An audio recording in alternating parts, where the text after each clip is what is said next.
반갑습니다. 김용민의 주식 랭킹입니다.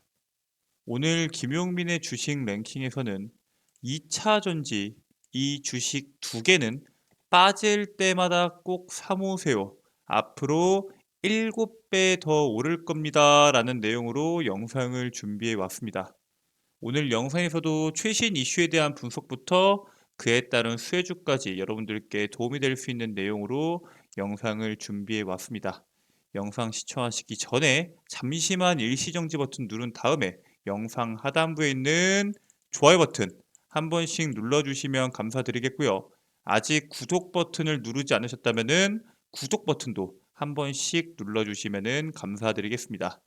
저희 김용민의 주식 랭킹 채널에서는 단순히 영상을 통해서 여러분들께 투자 가이드를 드릴 뿐만 아니라 2023년도 개인 투자자라면 반드시 알아야 되는 로봇 산업에 대한 총정리 리포트를 100% 무료로 여러분들께 제공해 드리고 있습니다. 삼성전자, LG, 현대, 두산, 국내 내노라하는 대기업들이 미래 먹거리 산업으로 선정한 이 로봇 섹터 같은 경우에는 올해 상반기뿐만 아니라 하반기까지도 그 이슈가 지속적으로 나올 겁니다. 그 이슈에 따라서 로봇 산업이 어떤 식으로 움직이는지, 그리고 그 속에서 여러분들께서 주목하셔야 되는 로봇 관련주가 뭐가 있는지 정리되어 있는 로봇 산업 총정리 리포트다라고 생각하시면 될 것 같고요. 해당 리포트를 다운로드 받는 방법에 대해서는 제가 오늘 영상에서 자세하게 설명드릴 예정이니까 지금부터 집중하셔서 시청하시면 그 방법 알 수 있다라고 말씀을 드리겠습니다. 자, 그러면 바로 오늘의 본 내용으로 넘어가서 2차 전지 두 개의 주식은 앞으로 빠질 때마다 계속 꼭 사모아야 됩니다. 앞으로 7배 더 오를 겁니다. 라는 내용에 대해서 말씀을 드릴 건데 일단 여러분들께서 먼저 체크해야 될 부분이 있습니다. 일단 7배의 강한 상승이 나오기 위해서는 지금 시장에서 주목받고 있는 에코프로 BM 당연히 엄청난 잠재력을 갖고 있는 종목군들은 맞지만 그 다음으로 움직일 수 있는 산업과 그에 따른 수혜주가 뭔지 체크해 볼 필요가 있습니다. 일단은 우리가 먼저 체크해야 될 첫 번째 이슈는 바로 이 테슬라와 중국 BYD에 대한 결별이 가짜 뉴스였다는 사실을 먼저 체크해 볼 필요가 있습니다. 앞서 한국의 한 경제 매체는 테슬라가 비아디의 배터리를 쓰지 않기로 했으며 배터리 공급 계약 만료 후 추가 공급을 요청하지 않았다라고 보도를 합니다. 이게 12일, 13일 뉴스로 이러한 보도가 나왔습니다. 근데 중요한 거는 테슬라가 중국 최대 전기차 배터리 제조업체 비아디아는 더는 협력하지 않을 것이라는 한국 경제지 보도에 대해서 양측이 테슬라와 비아디가 모두 다 적극적으로 부인을 하게 됩니다. 특히나 머스크는 트위터에서 기사를 내용을 올린 이 트위터의 이용자에게 이 언론 보도는 거짓이라면서 테슬라와 비아디의 관계는 아직도 우호적이다라는 말을 합니다. 자, 이것만 본다고 하더라도 최근에 나왔던 테슬라가 비아디와의 결별 이후에 LG 에너지 솔루션이 수혜를 볼 거다라는 내용은 가짜 이슈로 확인이 됩니다. 단순히 테슬라 측에서만 말한 게 아니라 비아디 측에서도 역시 실제 상황과 일치하지 않는다라고 답변을 하면서 이 문제에 대해서 일축을 합니다. 비아디가 빠지면은 그 빈자리를 LG 엔솔이 얼마나 갖고 갈까가 상당히 중요한 포인트였는데 결국에는 그게 사실이 아니기 때문에 테슬라의 배터리를 공급하는 주요 회사들의 경쟁이 예상대로 지금과 똑같이 심화될 전망이다라고 여러분들께서 보시면 될 것 같습니다. 자, 일단 중국이랑 본격적으로 우리나라 기업들이 경쟁하는 지역이 어딜까요? 바로 유럽입니다. 내수를 기반으로 글로벌 배터리 점유율 1위를 기록한 CATL이 동유럽에다가 이 유럽에다가 2조 4,800억 원을 투자해서 건설했던 독일 공장이 지난해 말부터 본격 가동을 합니다. CATL은 독일 아른슈타트 공장을 시작으로 유럽 내 생산 기지를 본격적으로 늘려갈 예정입니다. 2027년 완공을 목표로 헝가리 데브레첸에 기가와트시 규모의 공장을 건설할 계획을 갖고 있고요. 투자 비용은 10조 1,200억 원으로 기존의 독일의 아르슈타트 공장을 지었던 규모의 4배가 넘는 수준의 돈을 때려받고 있습니다. 이런 이유가 뭘까요? 이 전기차 시장의 3대 시장이라고 불리는 미국, 그리고 유럽, 그리고 중국이죠. 사실상 중국 시장은 장악을 했고 미국 시장 같은 경우에는 IRA로 인해서 시장 진출이 어려워지는 게 거의 확실시 돼가고 있습니다. 즉 중국은 잡았고 미국은 진출이 어렵기 때문에 지금 중국의 기업들이 유럽 진출에 더 신경을 쓰고 본격적인 투자를 하고 있다라고 생각하시면 될 것 같고요. 이러한 흐름이 나오면서 유럽에 대한 진출 속도가 예상했던 것보다 더 빨라질 것으로 예상이 되고 있습니다. 중국에서는 시애틀만 그런 거 아니냐? 그렇진 않고요. 중국의 전기차 업체인 비아디도 본격적으로 유럽에다가 공장을 설립을 준비하고 있습니다. 특히나 2030년도에는 연간 80만 대의 전기차를 유럽에서 판매한다라는 목표를 갖고 있는데 비아디는 유럽 내 자체 생산 시설을 건립할 예정이라고 이미 발표를 해버렸습니다. 일단 비아디가 공장을 어디다 지을 거냐도 시장에서 상당히 주목을 받고 있는데 독일, 스페인, 폴란드, 프랑스, 헝가리를 공장 설립 후보지로 염두에 두고 있으며 영국은 브렉시트 영향으로 후보지에서 제외했다라고 발표를 합니다. 그러면서 마이클 슈 비아디 사장은 공장을 설립하는 것은 수십 년을 좌지우지하는 상당히 중요한 결정이다라고 발언을 합니다. 무슨 뜻이에요? 유럽 시장에다가 본격적으로 돈을 투자해가지고 공장을 짓는 거는 이 비아디의 향후 수십 년을 좌지우지할 수 있는 중요한 결정이고 유럽 시장이 그만큼 중국 입장에서는 중요하다라는 말을 하는 거겠죠. 여러분도 알다시피 지금 유럽 시장에서 지금 전기차 배터리 생산량이 가장 많은 기업은 국가는 어딘가요? 바로 우리나라입니다. 한국이 지금 유럽 시장에서 배터리 생산량이 가장 많은데 앞으로 유럽판 IRA인 이 CRMA 핵심 원자재법의 방향성에 따라서 현재 유럽에서 잡고 있는 점유율 자체를 중국에다가 뺏길 수 있는 위기다라고 생각해 볼 수도 있습니다. 아니 이 CRMA 자체가 왜 우리나라한테 더 불리하고 중국한테 점유율을 뺏길 수 있는 위기가 될 수 있냐 이렇게 물어볼 수가 있겠죠. 일단은 간단하게 말하자면은 애초에 이 CRMA 핵심 원자재법을 추진하게 된 계기가 미국과의 경쟁에 대응을 하고 중국산 광물 의존도를 낮추기 위해서 지난해부터 핵심 원자재법의 입법을 추진해 왔습니다. 결국에는 이유가 역내 공급망을 바탕으로 생산한 제품에만 보조금 혜택을 주는 핵심 원자재법을 발표하기로 했습니다. 언제? 어제자죠. 14일에 발표하기로 했는데 이게 지금 16일로 발표가 연기가 됩니다. 결국에는 중국의 원자재 비중이 높은 기업의 경우에는 미국에 이어서 유럽에서도 차별을 받을 수 있다라는 우리가 관점을 가져야 되는데 우리나라 기업들 같은 경우에는 중국 원자재에 대한 비중이 아주 높죠. 적게는 70%, 높게는 90%까지 될 정도로 중국 기업에 대한 의존도가 상당히 높고요. 결국에는 이 문제를 해결하기 위해서는 유럽 시장에다가 공장을 짓고 그 안에서 자체적으로 공급망을 구축을 해서 지금 우리가 미국에다 투자하는 것처럼 유럽에다가도 똑같이 투자를 해야 되는데 그렇게 하지 않았을 때는 차별을 받을 수 있다라는 관점으로 촉각을 세우는 기업들이 상당히 많습니다. 업계 관계자는 친환경 자동차의 북미 판매량보다 유럽에서 EU에서 판매량이 더 높은 만큼 핵심 원자재법이 미국의 IRA보다 더 타격이 클 수 있다라고 경고를 합니다. 자, 이게 무슨 뜻이냐? 사실 전기차 시장에서 중국이 1등이죠. 그리고 유럽이 2등입니다. 미국이 3등이에요.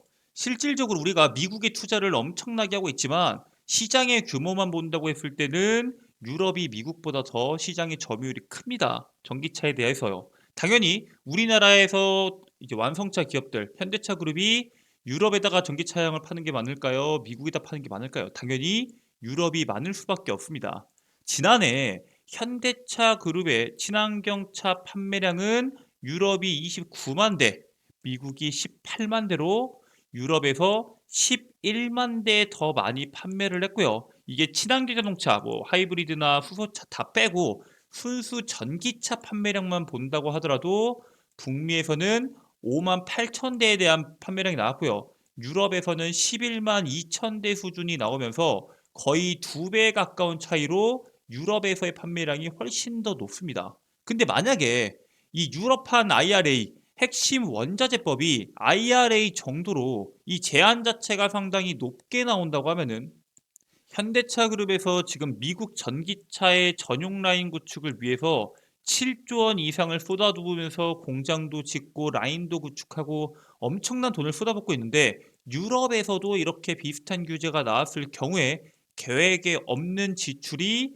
발생할 가능성이 있습니다. 이거는 비단 현대차 그룹만 말하는 건 아니고 2차전지 관련 업종 모든 부분에 대해서 말씀을 드리는 겁니다. 결국에는 우리가 지금까지 봤을 때 핵심 원자재법이나 아니면은 이 인플레 간주법 IRA가 중국이라는 공동의 적을 두고 동맹을 맺은 것이 아니냐라고 예상을 하긴 했지만 결국에는 미국과 유럽의 경쟁으로 유럽 전기차 경쟁의 심화가 지속될 것으로 전망이 됩니다.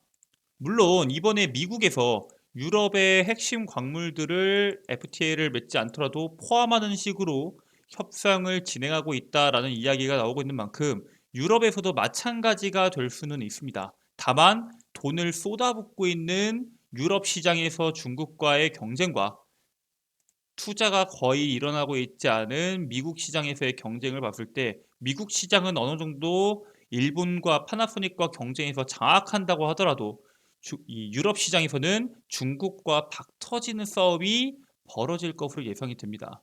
아니 근데 유럽은 미국이랑 사이좋게 지내면서 중국이나 견제하지 도대체 왜 또 미국이랑 경쟁을 하냐? 왜 이렇게 경쟁을 만드냐? 라고 할 수 있습니다. 일단은 유럽 입장에서도 어쩔 수가 없습니다. 왜냐면은 대다수의 기업들이 미국행을 선택을 합니다. 폭스바겐은 원래 동유럽에 신규 배터리 공장 설립 계획을 가지고 있었는데 이 계획 자체를 전면 보류해 버립니다. 대미 투자에 대한 각종 경제적 지원을 제공하는 미국 IRA에 따라서 배터리 생산 기지를 유럽에서 북미 지역으로 바꾸려는 움직임이 본격적으로 나온다라고 생각하시면 될 것 같고요. 결국에는 폭스바겐이 유럽에다 지었을 때보다 IRA에 따라서 미 정부로부터 받을 수 있는 보조금이 무려 최대 14조 수준 100억 유로에 달하는 것으로 현재 추정이 되고 있습니다. 당연히 기업 입장에서는 유럽에다 짓는 것보다는 북미에다 짓는 게 훨씬 유리할 수밖에 없겠죠. 이게 이 폭스바겐만 그런 게 아니라 테슬라도 그렇고 원래 독일에다 지으려다가 미국으로 넘어간다고 얘기 나왔죠. 폭스바겐도 그렇고 완성차 업체뿐만 아니라 유럽 최대 배터리 업체인 이 스웨덴 노스볼트 같은 경우에도 공장 설립을 독일이 아니라 미국으로 현재 검토하고 있다라는 내용이 나오고 있습니다. 자, 이렇게 완성차 업체들이 혹은 배터리 업체들이 미국으로 넘어가게 되면은 향후 5년 뒤, 10년 뒤 혹은 수십 년 뒤에는 이 전기차 산업의 주도권이 미국으로 완전히 넘어갈 수밖에 없기 때문에 사실 유럽 입장에서는 어떠한 결단이 필요한 게 사실입니다. 그래서 실제로 결단을 내리죠. 이유는 친환경 산업에 대한 보조금 지급 규정을 대폭 완화 방안 발표를 하게 됩니다. 이게 원래 왜 규정이 있었냐면 EU 같은 경우에는 27개 회원국들이 있다 보니까 경제력에 대한 수준이 다 달라요. 즉 경제력이 뛰어난 국가도 있고 경쟁력이 낮은 국가도 있기 때문에 똑같은 규정으로 붙어버리면은 불공정 경쟁이 나타날 수밖에 없다 이겁니다. 즉 그렇기 때문에 이런 불공정 경쟁을 막기 위해서는 보조금 지급에 대해서 상당히 까다로운 규정이 필요하다라고 해서 규정이 상당히 까다로웠어요. 근데 2025년 말까지 EU 회원국이 보조금을 보다 쉽게 지급할 수 있도록 한시적으로 완화를 진행하고 있습니다. 즉 올해, 내년, 모레 3년 동안 공장을 본격적으로 짓는 이 시기에는 공장을 EU에다 짓는다고 하더라도 충분하게 보조금을 지원해 줄 수 있는 상황을 만들고 있다라고 생각하시면 될 것 같고요. 여기에 더해서 EU의 집행위는 사상 처음으로 매칭 보조금 제도를 도입합니다. 이 매칭 보조금 제도가 뭐냐? 친환경 기업이 역외로 이전할 위험이 있을 경우 예외적으로 해당 기업이 제3국에서 받을 수 있는 것과 동일한 규모의 보조금을 지급을 허용하는 제도입니다. 즉 미국에서도 받을 수 있으면은 우리나라에서도 받을 수 있다. 그렇기 때문에 우리도 보조금 줄 수 있으니까 유럽에다가 공장을 지어라 라는 내용을 상당히 어렵게 하고 있다라고 생각하시면 될 것 같고요. 유럽에서 도대체 왜 이렇게까지 할까요? 아니, 적당히 보조금도 주고 적당히 규제를 풀어주면 되는 건데 꼭 이렇게까지 막 미국과 비교해 가면서 제3국과 비교해 가면서 보조금을 줄 테니까 남아라 하는 이유가 뭘까요? 바로 유럽의 기가 팩토리 프로젝트들이 줄줄이 무산될 수도 있기 때문입니다. 현재 예정된 생산기지 건설 프로젝트 중에서 16% 정도가 좌초 직전 상태입니다. 즉 툭 치면 무너지기 직전이고요. 그 중에 또 그걸 제외하고 52% 정도가 추가 자금이 없으면은 무산될 중간 위험도를 지녔다라고 시장이 판단을 하고 있습니다. 즉 기업들이 돈을 싸들고 북미 시장으로 넘어가면서 추가에 대한 자금 자체가 나오지 않다 보니까 이러한 현상이 나타나고 있다라고 보시면 될 것 같고요. 이렇게 미국의 공장 건설을 집중하는 완성차 배터리 기업들이 유럽에 대한 투자 비용을 계속해서 축소하다 보니까 그 과정 속에서 유럽이 EU가 위기감을 느꼈다라고 보시면 될 것 같습니다. 특히나 이런 상황 속에서 중국이 대대적인 투자를 통해서 유럽 시장에 자리를 잡는다고 하면은 추가적인 투자가 힘든 국내 2차전지 기업들, 왜? 국내 기업들은 지금 미국에다가 이미 엄청난 돈을 쏟아붓고 있고요. 실제로 6할에서 8할까지를 미국 시장에 쏟아붓고 있습니다. 근데 반대로 중국 같은 경우에는 미국 시장이 아닌 유럽 시장에다 돈을 쏟아붓고 있죠. 당연히 점유율을 내줄 수 있는 상황이 현재 나타나고 있다라고 보시면 될 것 같고요. 현재 미국 시장 같은 경우에는 이제 일본과 우리나라가 경쟁을 한다 치고 중국 시장 같은 경우에는 중국의 LFP 배터리가 시장을 장악을 했습니다.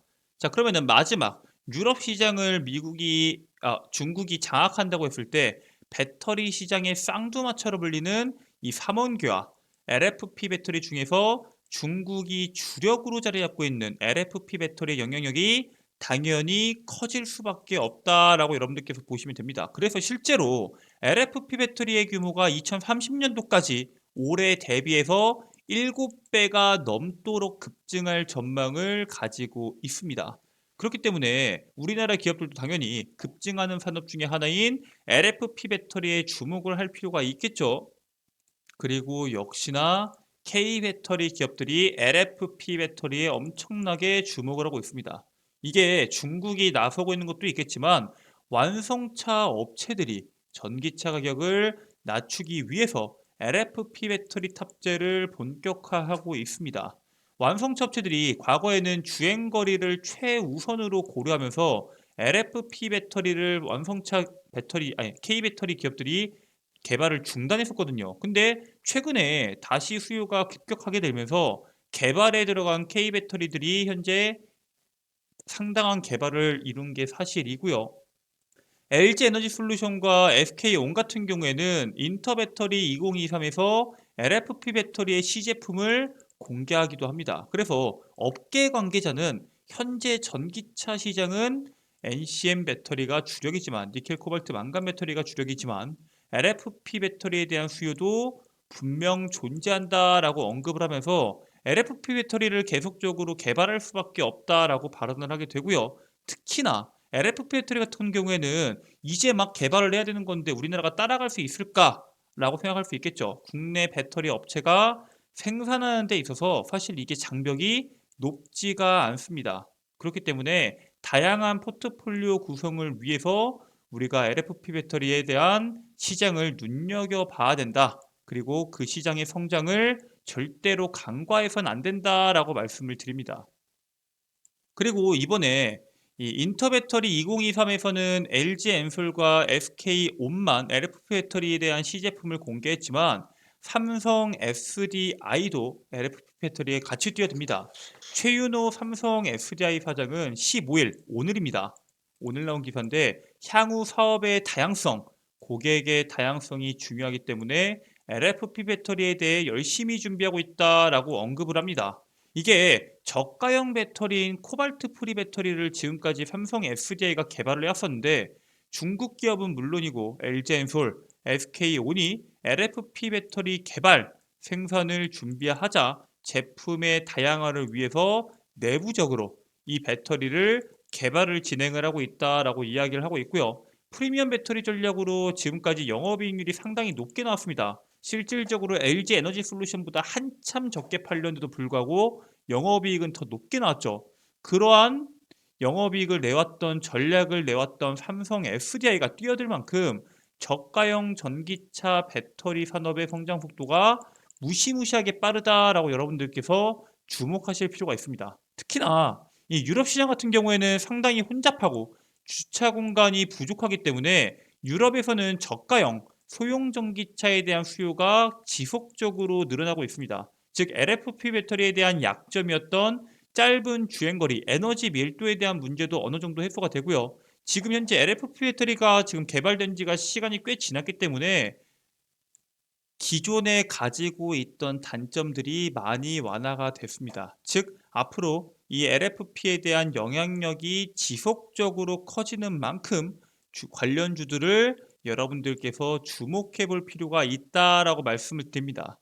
자, 그래서 오늘 여러분들께서 주목해야 되고 투자하는데 참고하셔야 되는 LFP 배터리 관련주가 뭐가 있냐? 바로 말씀을 드리도록 하겠습니다. 첫 번째 종목은 이지입니다. 이 이지 같은 경우에는 LG 엔솔이 LFP 배터리 전환 필수 소재 고순도 산화철 세계 시장 점유율 1위라는 기사가 나오면서 시장에서 특징주로 주목을 받았는데 아직 갈 길이 멉니다. 얘네는 전기차와 가전제품 모터의 자석 부품 원료로 사용되는 고순도 산화철을 생산하는 사업을 영위하고 있고요. K배터리 3사가 LFP 배터리 산업을 주목하는 데에 따라서 수혜를 볼 전망을 가지고 있습니다. 특히나 얘네 같은 경우에는 산화수 설비부터 해가지고 설계, 시공, 운전 능력을 모두 다 겸비하고 있는 세계 유일의 산화철 전문 업체면서요. 고급 산화철 세계 시장 점유율 1위를 하고 있는 기업이기 때문에 앞으로 LFP 배터리 들어가는 고순도 산화철이 시장에서 주목받을 때마다 관련 주가가 강하게 움직일 수 있다라고 말씀을 드립니다. 자, 그렇기 때문에 지금부터라도 꾸준히 모아가시길 권장드리겠고요. 두 번째 종목은 파워넷입니다. 얘네는 LFP 국제인증 취득 및 배터리 팩 모듈 개발을 영위하는 기업이고요. 얘네가 이번에 막 시작한 게 아니라 2020년도 5월 중국 배터리 셀 전문 기업인 CL 셀과 MOU를 체결하고 배터리 모듈 사업에 진출한 게 바로 얘네입니다. 이 CL 셀 같은 경우에는 원통형 LFP 배터리 한 개 모델에 대해서 전기전자 국제 인증을 취득하고 배터리 팩 모듈을 개발하는 그러한 재료를 갖고 있기 때문에 앞으로 LFP 배터리에 대한 이슈가 나올 때마다 시장에서 충분한 주목을 받을 수 있는 기업이 바로 해당 기업이다라고 말씀을 드리겠습니다. 네, 오늘은 여기까지 여러분들께 준비된 내용에 대해서 말씀을 드렸고요. 앞으로 시장에서 해당 중국이 꽉 잡고 있는 LFP 배터리에 대한 시장이 커짐에 따라서 관련주들 반드시 공략해 볼 필요가 있다라고 말씀을 드리고요. 지금까지 여러분들께 이 2차전지 시장의 흐름과 관련주에 대해서 말씀을 드렸는데 나는 아까 이거 말고도 아까 말해줬던 로봇 산업에 대한 정리 리포트도 받고 싶다 하시는 분들은 지금부터 주목하시면 됩니다. 여러분들 핸드폰에 보시면은 구글 플레이 스토어가 있을 겁니다. 이 구글 플레이 스토어에다가 김용민의 급등 시그널을 검색하게 되면은 가장 상단부에 김용민의 급등 시그널이 나오게 됩니다. 밑에 유사한 어플리케이션이 많은데 잘못 누르시면 안 되고요. 반드시 김용민의 급등 시그널입니다. 해당 김용민의 급등 시그널 잘못 누르게 되면은 광고 전화, 광고 문자, 다른 거 들어가시면은 광고 전화, 광고 문자 올 수 있으니까 조심하셔서 체크하시고 클릭하시길 바라겠고요. 당연히 어플리케이션 설치 100% 무료입니다. 이 어플리케이션은 광고 전화, 광고 문자 안 오냐 물어보시는데 여기에는 여러분들의 소중한 개인정보인 전화번호를 적는 란을 제가 없애버렸습니다. 즉 여러분들께 광고 전화, 광고 문자가 갈 수가 없다라는 뜻이겠죠. 설치하고 들어오게 되시면은 어플리케이션이 이런 식으로 나옵니다. 가장 좌측 상단부에는 급등 추천주 클릭하시고요. 상반기 로봇 섹터 총정리를 클릭하게 되면은 하단부에 로봇 섹터 총정리 PDF 파일을 다운로드 받으실 수 있도록 제가 업로드 해놨습니다. 100% 무료고요. 누구나 다운로드 받는 거 가능하니까요. 꼭 다운로드 받으셔서 여러분들 투자에 도움이 되시길 바라겠습니다. 자, 이 밖에도 어플리케이션에서 여러분들께서 이용하실 수 있는 컨텐츠가 몇 가지 있는데 첫 번째는 급등 추천주입니다. 이건 뭐냐? 매일매일 김용민 대표가 직접 종목을 선별해서 업로드를 해드리고 있습니다. 오늘 당장 다음 날에 당장 시세가 나올 수 있는 그러한 종목의 후보군들을 여러분들께 말씀을 드리고요. 당장 내일이 아니더라도 단기적으로 시세를 낼 수 있는 종목군들 위주의 투자를 하고 있기 때문에 여러분들께서 투자하실 때 참고하셔서 투자하시길 바라겠습니다. 그 밖에도 두 번째로 장전 급등 뉴스는 뭐냐? 매일매일 장 시작 전에 8시 30분 이전에 여러분들이 주목하셔야 되는 시장의 이슈, 그리고 그 시장의 이슈에 대한 관련주들까지 뭐가 있는지 여러분들께 업로드를 해드리고 있습니다. 장 시작 전에 잠깐만 보시면은 투자에 상당히 도움이 되실 수 있다라고 말씀을 드리고요. 자, 급등주 완벽 분석은 뭐예요? 매일매일 시장에서 나오는 특별한 이슈들, 왜 나왔나, 그 이슈가. 그리고 관련주는 뭐가 있나, 그 관련주는 왜 이러한 관련주로 편입됐냐를 정리해서 업로드 해놓는 컨텐츠입니다. 여기에 있는 모든 내용들 여러분들께서 100% 무료로 이용 가능하시고요. 평생 무료입니다.